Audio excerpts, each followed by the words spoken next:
Hello guys, current affairs funda में आप सभी का स्वागत है। मैं हूं आपके साथ अभिषेक शर्मा। और आज के इस वीडियो सेशन में हम 21 से 31 अक्टूबर तक के सभी इंपॉर्टेंट करंट अफेयर्स का सुपर फास्ट रिवीजन करने वाले हैं। इस सीरीज का ये पार्ट 5 है। ऑलरेडी 4 पार्ट्स अपलोड हो चुके हैं, उन्हें आप प्लेलिस्ट में जाकर देख सकते हैं। सुपर फास्ट करंट अफेयर्स में हम पूरे महीने को एमसीक्यू फॉर्मेट में कवर करते हैं 6 पार्ट्स में। अगर आप इन्हीं क्वेश्चंस को जो इन सीरीज में कवर्ड हुए हैं डिटेल एक्सप्लेनेशन के साथ देखना चाहते हैं तो हमारे डेली, वीकली या फिर मंथली करंट अफेयर्स वीडियोस देख सकते हैं। तो इस super fast current affair series का पर्पस रहता है आपका क्विक रिवीजन कराना। और इस तरह के सभी पार्ट्स आपको हर महीने के मिल जाएंगे। पिछले जितने भी महीने हैं सबके 6 पार्ट्स में हमने कवर किया हुआ है। तो सेशन की शुरुआत करने से पहले आप सभी को बताना चाहूँगा, यदि आप हमारे daily current affairs PDF, weekly PDF, monthly PDF और हर महीने के banking and economic awareness PDF चाहते हैं तो करंट अफेयर्स फंडा का वन ईयर मेंबरशिप प्लान आप ज्वाइन कर सकते हैं, जिसका लिंक आपको वीडियो के डिस्क्रिप्शन में या फिर फर्स्ट कमेंट में मिल जाएगा। आपको बता दें, इस वन ईयर मेंबरशिप प्लान के तहत जितने भी हमारा पीडीएफ कंटेंट है वो हम आपको 1 साल तक के लिए प्रोवाइड कराते हैं, जिसे आप डाउनलोड कर सकते हैं, प्रिंट आउट भी निकलवा सकते हैं। इसके लिए चाहे तो आप करंट अफेयर्स फंडा ऐप को यूज़ कर सकते हैं या फिर अपने लैपटॉप या सिस्टम की मदद से वेब लॉगिन भी कर सकते हैं। कोई भी आपका एग्जाम हो, banking, SSC, railway, state, PCS, जहाँ पर भी जनरल अवेयरनेस या करंट अफेयर्स पूछे जाते हैं, सभी एग्जाम्स के लिए हमारा पीडीएफ कंटेंट काफ़ी यूज़फुल है। इस पीडीएफ कोर्स में आपको RBI circulars, financial awareness, digital awareness, banking awareness, general economic awareness सब कुछ प्रोवाइड करा रहे हैं। आरबीआई सर्कुलर्स की बात करें तो आईबीपीएस पीओ मेंस एग्जामिनेशन में भी आरबीआई सर्कुलर से क्वेश्चंस पूछे गए थे, क्योंकि सिलेबस का हिस्सा था। और आने वाले एग्जाम्स में भी यहाँ से क्वेश्चंस पूछे जा सकते हैं। तो आरबीआई सर्कुलर्स अगर आप खुद से पढ़ना चाहते हैं तो आरबीआई की वेबसाइट पर अवेलेबल रहते हैं, पर प्रॉब्लम यह है कि काफ़ी लेंथी होते हैं, फाइनेंशियल और इकोनॉमिक टर्म्स उनमें काफ़ी यूज़ होती है, तो आपको समझने में समय लग सकता है, टाइम कंज्यूमिंग आपके लिए हो सकता है। तो करंट अफेयर्स फंडा ने क्या किया है, जितने भी आरबीआई सर्कुलर्स हैं पिछले कुछ महीनों के, खास करके 5-6 महीनों के, उन्हें काफ़ी इजी लैंग्वेज में पीडीएफ फॉर्मेट में तैयार किया है। उन्हें समझना आसान है, क्योंकि जितने भी बेकार का डेटा है वो हटा दिया गया, जो आपके काम का नहीं है। जो रिलेवेंट फैक्ट्स हैं उनको इंक्लूड किया गया है, इंपॉर्टेंट पॉइंट्स हाईलाइट किए गए हैं। और हर आरबीआई सर्कुलर के साथ आपको एमसीक्यू से मिल में प्रैक्टिस करने के लिए बाकी कंप्लीट बैंकिंग अवेयरनेस कोर्सेज में पढ़ाया गया है, न केवल आपके बैंकिंग मेंस एग्जाम के लिए, बल्कि अगर आप बैंकिंग इंटरव्यूज देते हैं जैसे SBI PO, IBPS PO, RRB PO, even RBI grade B, इन इंटरव्यूज में जो बैंकिंग नॉलेज आपसे पूछी जाती है उसे भी आप आंसर कर पाएंगे। कंप्लीट इंडियन इकोनॉमिक्स में पढ़ाई गई है, ताकि एसएससी, रेलवे, स्टेट पीसी जैसे एग्जाम्स में भी आप क्वेश्चन सॉल्व कर पाएँ। और इंश्योरेंस सेक्टर से संबंधित एक डेडिकेटेड चैप्टर दिया गया है। इंश्योरेंस के बेसिक्स आपके वहाँ से क्लियर हो जाएंगे। तो ये सब कुछ आपको 1 साल की वैलिडिटी के लिए दिया जा रहा है, यानी कि पूरे साल भर जितने भी आपके एग्जाम्स होंगे जहाँ पर भी जनरल अवेयरनेस या करंट अफेयर्स पूछे जाते हैं, केवल यही कोर्स आपका इनफ रहने वाला है। तो करंट अफेयर्स फंडा ऐप पर मिल जाएगा, आपका लिंक वीडियो के डिस्क्रिप्शन में दिया गया है और फर्स्ट कमेंट में भी पिन कर दिया गया है। तो लिंक पर क्लिक कीजिए, ऐप को इंस्टॉल कीजिए, लॉगिन करने के बाद ये कोर्स आप बाय कर पाएंगे। फिर भी कोई डाउट आपका रहता है तो हमारा कस्टमर केयर नंबर है 8448169188, इस पर आप कॉल कीजिए या फिर व्हाट्सएप करके भी जानकारी प्राप्त कर सकते हैं। तो बिना किसी देरी के शुरुआत करेंगे इस वीडियो सेशन की। The Indian the Indian air force has overtaken which country to become the world's third most powerful air force. भारतीय वायुसेना ने चीन को पीछे छोड़कर दुनिया की तीसरी सबसे शक्तिशाली वायुसेना बन गई है। Mercer CFA institute global pension index 2025 में भारत का कौन सा ग्रेड दिया गया है भारत को? तो ग्रेड डी दिया गया है। राज्य खनन तत्परता सूचकांक यानी कि स्टेट माइनिंग रेडीनेस इंडेक्स के अंतर्गत जो कैटेगरी ए है, इसमें शीर्ष के 3 राज्य कौन से हैं? ऑप्शन डी है मध्य प्रदेश, राजस्थान एंड गुजरात। भारत यूरोपीय संघ यानी कि इंडिया भारत यूरोपीय संघ का पहला संयुक्त आतंकवाद निरोधी परीक्षण प्रशिक्षण किस भारतीय राज्य में आयोजित किया गया है? राइट आंसर ऑप्शन बी है हरियाणा। रक्षा मंत्रालय ने भारतीय सेना के लिए उन्नत नाइट साइट्स की खरीद के लिए कितने रुपए के सौदे पर हस्ताक्षर किए? ऑप्शन बी है 659 करोड़ रुपए। भारतीय नौसेना ने अपने जहाजों पर जीवन की गुणवत्ता में सुधार के लिए किस संस्थान के साथ एक समझौता ज्ञापन पर हस्ताक्षर किए हैं? Option A IIT Delhi. Bharat को कितने वर्षों के लिए एशिया और प्रशांत के लिए संयुक्त राष्ट्र वैश्विक भू स्थानिक सूचना प्रबंधन का सह अध्यक्ष चुना गया है? Option D 3 years. निम्न आय वर्ग के लोगों के लिए विशेष रूप से तैयार की गई नई एलआईसी योजना का नाम क्या है? ऑप्शन सी एलआईसी जन सुरक्षा प्लान। किस भुगतान एग्रीगेटर ने वेगा भुगतान स्विच की तैनाती के लिए ईसैफ स्मॉल फाइनेंस बैंक के साथ साझेदारी की है? Option B gateway.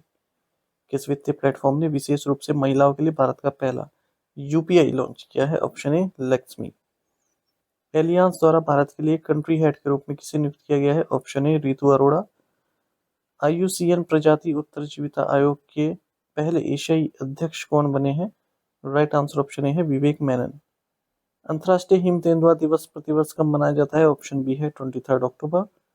भारत में हर वर्ष पुलिस स्मृति दिवस कब मनाया जाता है? ऑप्शन बी अक्टूबर 21। वैश्विक वन संसाधन आकलन 2025 के अनुसार कुल वन क्षेत्र के मामले में भारत की वैश्विक रैंक क्या है? ऑप्शन सी 9th। जापान की पहली महिला प्रधानमंत्री कौन चुनी गई है? ऑप्शन सी सेने तकाइची। भारत में पहली बार खोजी गई स्वदेशी एंटीबायोटिक का नाम क्या है? Option D nafithromycin. तीरंदाज विश्व कप फाइनल में पदक जीतने वाली पहली भारतीय महिला कंपाउंड तीरंदाज कौन बनी है? ऑप्शन डी है ज्योति Surekha Menon.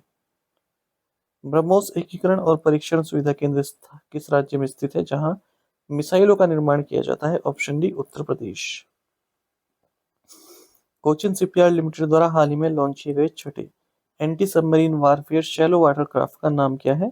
Option C BY-528 Magdala. कौन सी संस्थाएं एडलवाइज एसेट मैनेजमेंट लिमिटेड और एडलवाइज ट्रस्टीशिप कंपनी लिमिटेड में 15% तक शेयरधारिता प्राप्त कर रही हैं? Option B Setu AIF trust, Konark trust and MMPL trust. निम्न में से किस उद्योग ने सितंबर 2025 में सकारात्मक वृद्धि दिखाई है? Option A steel, cement, electricity and fertilizer. किन दो संस्थाओं ने $3 बिलियन के सॉवरेन एक्सपोजर एक्सचेंज समझौते पर हस्ताक्षर किए हैं? Option D Asian development bank and world bank. महिला एवं बाल विकास मंत्रालय को किस योजना के कार्यान्वयन में उत्कृष्ट योगदान के लिए भारत के राष्ट्रपति से पुरस्कार मिला है? ऑप्शन डी प्रधानमंत्री जनजातीय आदिवासी न्याय महाअभियान। किस रूसी विश्वविद्यालय ने शैक्षिक और सांस्कृतिक संबंधों को मजबूत करने के लिए नालंदा विश्वविद्यालय के साथ सहयोग ज्ञापन पर हस्ताक्षर किए? Option C Kalmyk State University Elista. केंद्र सरकार ने नोटरी संशोधन नियम 2025 के तहत किन 4 राज्यों में नोटरी की संख्या बढ़ा दी है? Option B Gujarat, Tamil Nadu, Rajasthan, Nagaland. संयुक्त राष्ट्र दिवस हर वर्ष किस तारीख को मनाया जाता है? यूनाइटेड नेशंस डे तो 24 अक्टूबर को मनाया जाता है। वैश्विक मीडिया एवं सूचना साक्षरता सप्ताह कब मनाया जाता है? ऑप्शन सी 24 से 31 अक्टूबर के बीच में, global media and information literacy week. HAL की नासिक सुविधा में LCA तेजस MK-1A की तीसरी उत्पादन लाइन का उद्घाटन किसने किया? Option B Rajnath Singh. कौन सी कंपनी भारत में पाइपलाइन प्रणालियों के लिए वेल्डेड स्टील पाइप हेतु hot rolled steel strip, sheet और प्लेट्स के लिए भारतीय मानक लाइसेंस प्राप्त करने वाली पहली कंपनी बन गई है? Option C NMDC steel limited. नई दिल्ली में आयोजित अंतर्राष्ट्रीय रेलवे उपकरण प्रदर्शनी 2025 का विषय क्या है? Option C future ready railways. भारतीय नौसेना के कमांडर सम्मेलन 2025 का दूसरा संस्करण किस शहर में आयोजित किया गया? Option C new Delhi. अनुभवी अभिनेता असरानी जिनका हाल ही में निधन हो गया, उन्हें किस क्लासिक बॉलीवुड फिल्म में जेलर की प्रतिष्ठित हास्य भूमिका के लिए जाना जाता था? Option A Sholay. Coal India limited ने सतत ऊर्जा केंद्र की स्थापना के लिए किस संस्थान के साथ समझौता ज्ञापन पर हस्ताक्षर किए हैं? Option B IIT Madras. Bharat को 2025-2027 की अवधि के लिए एशिया प्रशांत ब्यूरो समूह 4 के वाइस चेयरपर्सन के रूप में फिर से चुना गया है। भारत के किस केंद्रीय मंत्री ने जेनेवा में अंगटेड के 16वें सत्र में भाग लिया है? Option A Piyush Goyal. Bharat Saudi Arab का सेकंड सबसे बड़ा व्यापारिक साझेदार है। एडवांस्ड नाइट विजन फैक्ट्री का उद्घाटन आंध्र प्रदेश में किया गया है। Option D is the right answer. Uttarakhand AI impact summit 2025 Dehradun Uttarakhand में आयोजित किया गया। JMX 2025 के दौरान INS सह्याद्री ने हार्बर चरण के लिए किस जापानी शहर में बंदरगाह का दौरा किया? Option C Yokosuka. रक्षा मंत्री राजनाथ सिंह द्वारा नीरज चोपड़ा को कौन सी मानद रैंक प्रदान की गई है? Option D lieutenant colonel.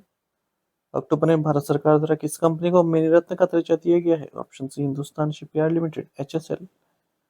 किस संगठन ने 2025 अंतर्राष्ट्रीय रेंजर पुरस्कार प्रदान किए हैं? Option D world commission on protected areas. Saudi Arab में कफाला प्रणाली मुख्य रूप से शासन के किस क्षेत्र से संबंधित थी? Option D labour and employment. 2025 FIFA under 20 विश्व कप किस देश ने जीता है? Option C Morocco.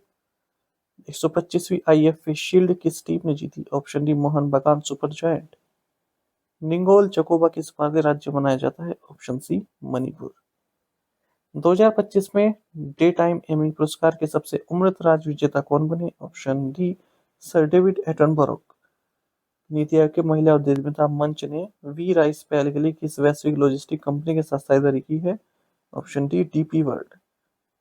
नवप्रवर्तित कपास क्रांति मिशन का कुल व्यय कितना है? 600 करोड़ रुपए। Option C. इच्छा मृत्यु को वैध बनाकर उरुग्वे किस क्षेत्र में ऐसा करने वाला पहला देश बन गया है? Option D Latin America. साथ ही में टेलीग्राम पर आप जरूर ज्वाइन करें। करंट अफेयर्स फंडा नाम से हमारा टेलीग्राम चैनल है।